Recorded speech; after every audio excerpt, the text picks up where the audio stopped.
ating tagalin mo na sombrero mo. Si Lord nandiyan sa harapan natin. Niligaan ang tao galing sa lupa. Pinorma at ating katawan, ilong at hiningahan. Ano yung hininga? Espiritu, di ba? Ipikit yung mata mo. Sundan mo ako, Papa Jesus, patawad. Ayan, dahil Jesus sa harap niya. Mahatay ni Lord kahit pakulit. Ginamit tayo ni Lord, gimat ikaw, ginamit din ako. Maliwanag? Nandiyan yung mukha niya. Nandiyan din si Mama Mary. Marami din angel, no? May kamukha-anak ka namatay na. Sino? Nanay, tatay, lolo, kapatid. Nanay, mama ko sa papa ko. Ah, wala na. Saka lola ko. Sabi mo, papa at mama na lang at saka lola. Lord, patawarin ang papa at lola ko. Papa at mama ko. Patapa. Tingnan mo kung masaya o malungkot. Andiyan na, masaya, malungkot.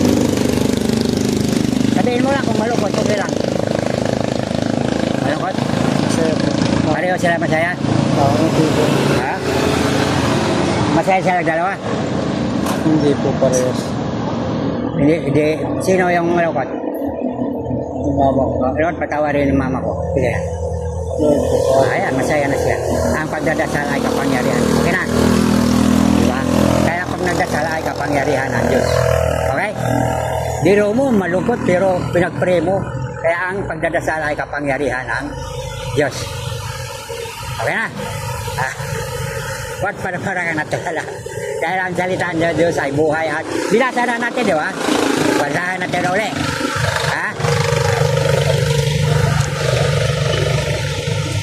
Pero mapalad ang may malinis sa pagkat makita ang Diyos, di ba? Ito naman sa Hebro. Ikaw na magbasa sapagkat ang salita ng Diyos ay buhay at mabisa. Di ba? Katagos ito sa kaluwat espiritu. Kasi ang tao, espiritu ang Diyos, espiritu. Pag namatay tayo, nag-espiritu na. Katulad ako, patay na ako, buhay ako. Kaya yun spiritual visionary. Hindi ito mapaliwanag ng tao. Kasi hindi na mga tao.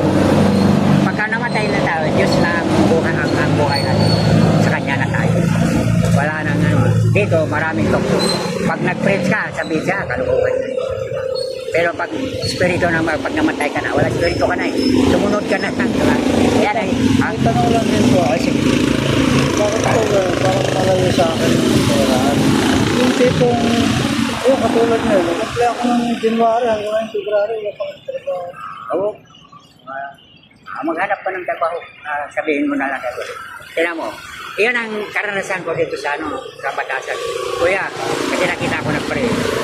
Pagkat linggo, kuya, nag-pray sa akin. Sino ka? Ako yung pinipray mo, nahiron ako sa trabaho. Bigitan mo ka. Lord, thank you po. Sabi, pag hingi ka, sabihin mo lang sa pagbigay mo ng trabaho. Wala na, Jesus. Bibigyan ka na. Okay na? Kailangan masipag. Okay? Nakabidyo ka na. Salamat. Kasi protection yan kahit anong pag mahihingi ka, kahit marilin ka, kahit ano man, basta tumawag ka lang sa'yo. Sabi mo, Papa Jesus o Ama. Ayun. Di ba ang dasal pag Ama namin sumasalangit sa sambahin na hawakan mo lang.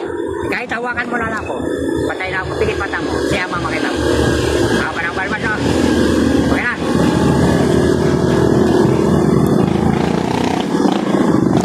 Ang buhay natin, hindi atin, kay Lord lahat yan. Wala, kahit anong yaman mo, wala lahat yan. Si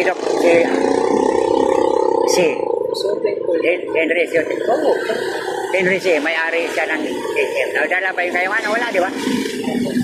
Si Enrile, di ba? 702 billion, di ba? Di naman nadala, di ba? Sige, salamat. Follow me and carry your cross. Sabi ni Jesus, yung pagkawala rin, cross yan eh. Kailangan humingi tayo, basta buhay pa tayo. Pasalamat. Mayaman ka nga, may sakit ka naman. Sige, salamat. Okay, right. 71. Saan ka nakatira? Nag-road po ako. Ha? Bibili lang po ako dito. Sige. Aman. Dati ako tricycle boy. Ayan, ano po? Ayan ang vision. Kaya, katulad yan. May sabi lang ko binitirayo doon sa may Eagle. Tirans. Si Green Heart Chapel. Ayan, first Friday of the month. Diyan sa Matasan ko nakatira. Yan ang trabaho ko, gano'n. Makikita mo ko nag-fight. Lahat. Circle, Quiapo. Tumay lang yun. Lahat. Quiapo, tumay lang kayo? Ay, hindi. ba lagi mo ako nakita dito? Ngayon. Ah. Sige.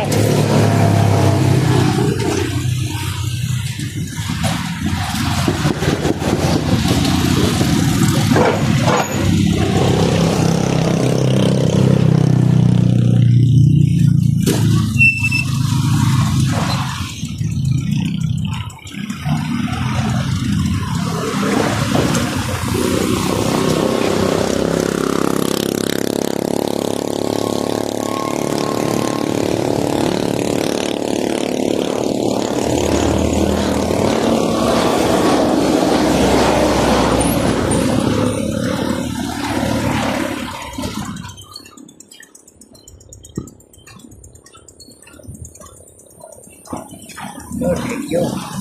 Pala na.